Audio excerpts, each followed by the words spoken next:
living in Singapore as an expat. Few cities better exemplify the refreshing, fascinating, and stimulating aspects of expat life than the city-state of Singapore, which is surrounded by a jungle. Whether you're a single expat or moving to Singapore with your family, it's simple to find your spot in the crowd in this densely populated country of skyscrapers where temperatures rarely fall below 77°C. Singapore, a sovereign state in Southeast Asia, has a reputation for expat life and was named the greatest place in the world to live abroad by HSBC in 2018. It is also among the top nations for American expats on our list.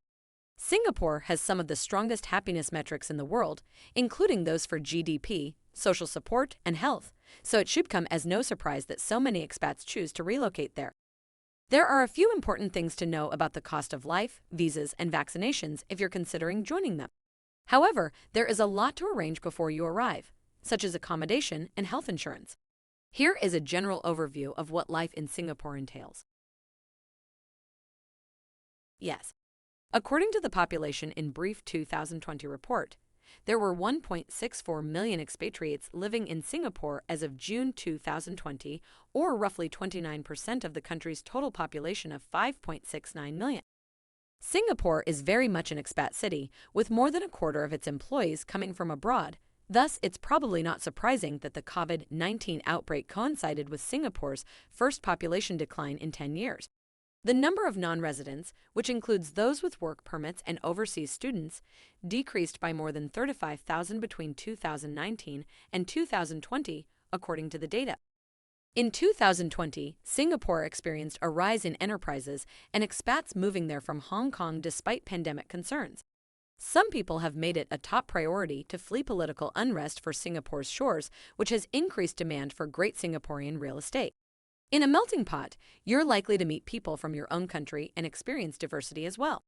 These demographics have a huge impact on expat life in Singapore, bringing international vitality and some familiarity. Learn more about our plans and the people we cover to see how our insurance products can also benefit expats in Singapore. Yes, in most cases. In Singapore, the cost of living can be very high. Singapore is the second most expensive city in the world, according to the Economist Intelligence Unit Worldwide Cost of Living 2021 study. Therefore, a crucial step is frequently to ensure that your outgoings meet your wage and expat relocation package. Check out this list of locations that will pay you to move there as well. How much money is required to support a family in Singapore? When traveling with family in Singapore, doing the math might be a crucial step because expat living has a price. The amount of money you'll need will depend on your lifestyle, where you reside, the cost of your commute, your school's tuition, and other expenses. For added security, some expats purchase international income protection insurance. Malay is widely spoken in Singapore.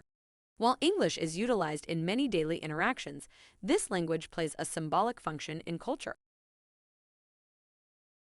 There are many opportunities to meet new individuals because of the large number of expats in Singapore. Expats frequently join social groups like the American Association or the British Club to meet people in addition to shopping on Orchard Road and taking in the nightlife at Marina Bay.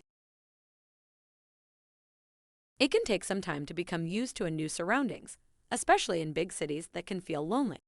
Making connections will significantly impact how you experience expat life in Singapore, but maximizing your experience necessitates expertise. Here are some suggestions to help you have the best possible experience as an expat in Singapore, from comprehending the business culture of the country to learning what activities foreigners enjoy. Make sure you have the necessary documentation and visas before you go. It is recommended to apply early for school spots if you are moving with your children. To reserve a rental, have up to 3 months' rent ready in advance. Be mindful that you must file and pay your own taxes every 2 years. Examine life and health insurance options that meet the demands of your area. Maintain good health, immerse oneself in the local culture, and learn the language. Since land is in short supply and property is expensive in Singapore, foreigners typically incur a substantial monthly rent expense. A room in a shared flat typically costs SGD 700 per month PS 370/$ 515, whereas a one-bedroom apartment in Singapore can cost SGD 1,500 to 4,000 per month. These numbers may increase further as a result of recent developments, such as the inflow of expats from Hong Kong. A good place to look for rentals and compare prices is the Singapore Expats Forum. The majority of rental housing, with the exception of serviced apartments, is unfurnished but frequently has appliances. Singapore's expat communities typically reside in well-connected districts like Tiong Bahru, which has earned the moniker Singapore's Brooklyn for its artsy side, and Holland Village, which has houses which can appear unusual in a country where 80% of people live in high-rise government buildings. Tanjong Pagar, a neighborhood just outside the central business area, noted for its vibrant food scene, is occasionally preferred by single expats and couples. The Woodlands neighborhood is particularly well-liked by American expats, whereas Sentosa is most renowned for its opulent expat residences. Even though moving to a new country might be difficult, having the appropriate international health insurance will provide you peace of mind. Even though moving to a new country might be difficult, having the appropriate international health insurance will provide you peace of mind. If you found this video informative and helpful, please consider giving it a thumbs up, subscribing to our channel, and sharing it with your friends. Your support means the world to us.